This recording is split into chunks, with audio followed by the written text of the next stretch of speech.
அஸ்ஸலாமு அலைக்கும் வரஹ்மத்துல்லாஹி வபரகாத்துஹு. அரஃபாத் மைதானம்.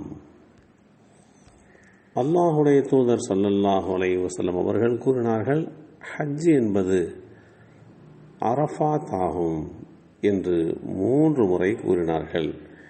யார் அதிகாலை சூரியன் உதிக்கும் முன் அரஃபாவில் இருந்தாரோ அவர் ஹஜ்ஜை பெற்றுக்கொண்டார், அடைந்து விட்டார்.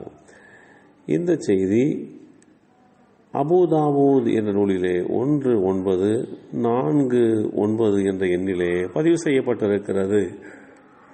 அரஃபாத் என்ற பெயர் வந்ததற்குண்டான காரணங்களை குர்ஆனுடைய விரிவுரைகள் எடுத்துரைக்க முற்படுகின்ற போது, ஆதிபிதா ஆதம் அலைஹிஸ்ஸலாம் அவர்கள் சுமணத்திலே இருந்து கீழே இறக்கி வைக்கப்பட்ட போது இந்தியாவிலும் அன்னை ஹவ்வா அம்மையார் அவர்கள் அரபு நாட்டிலே ஜித்தா என்ற இடத்திலேயும் இறக்கப்பட்டார்கள்.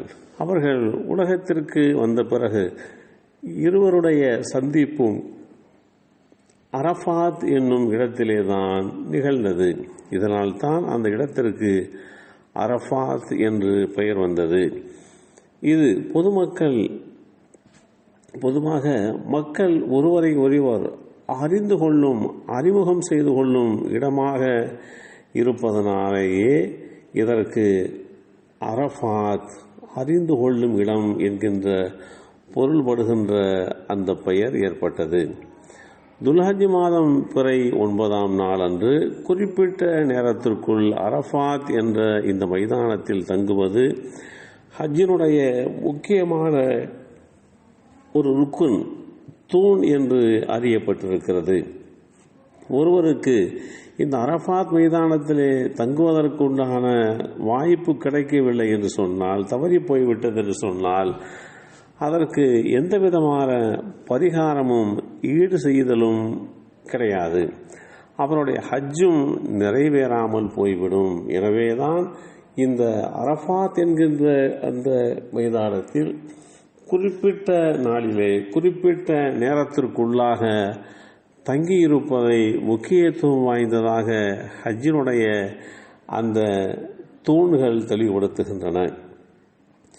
யார் எங்களுடன் இந்த மகரிப் மற்றும் இஷா தொழுகையை தொழுது நாங்கள் இங்கிருந்து புறப்படும் வரை எங்களுடன் தங்கியிருக்கிறாரோ, மேலும் இதற்கு முன்பாக இரவிலோ அல்லது பகலிலோ அரஃபா மைதானத்திற்கு சென்று தங்கியிருந்தாரோ அவருடைய ஹஜ் என்பது முழுமை அடைந்து விட்டது, அவருடைய ஹஜ்ஜு கடமை நிறைவேறிவிட்டது என்று இஸ்லாமிய மார்க்கம் தெளிவுபடுத்துகிறது.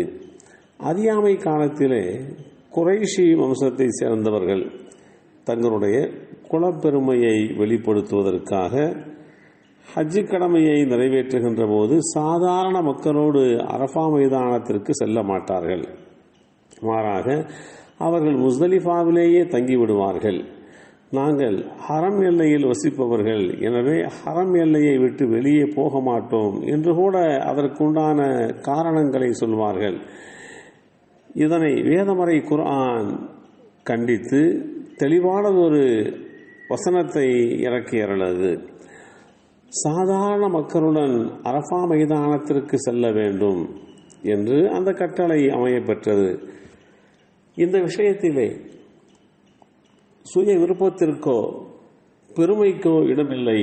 மாறாக அல்லாஹுடைய கட்டளைக்கு கீழ்ப்படிவதுதான் கட்டாயமாகும் என்று வேதமறை குர்ஆன் வசனங்களின் வாயிலாக தெளிவுபடுத்தப்பட்டது. மற்ற மனிதர்கள் எங்கிருந்து திரும்பி செல்கிறாரோ அங்கிருந்தே நீங்களும் திரும்பி செல்லுங்கள்.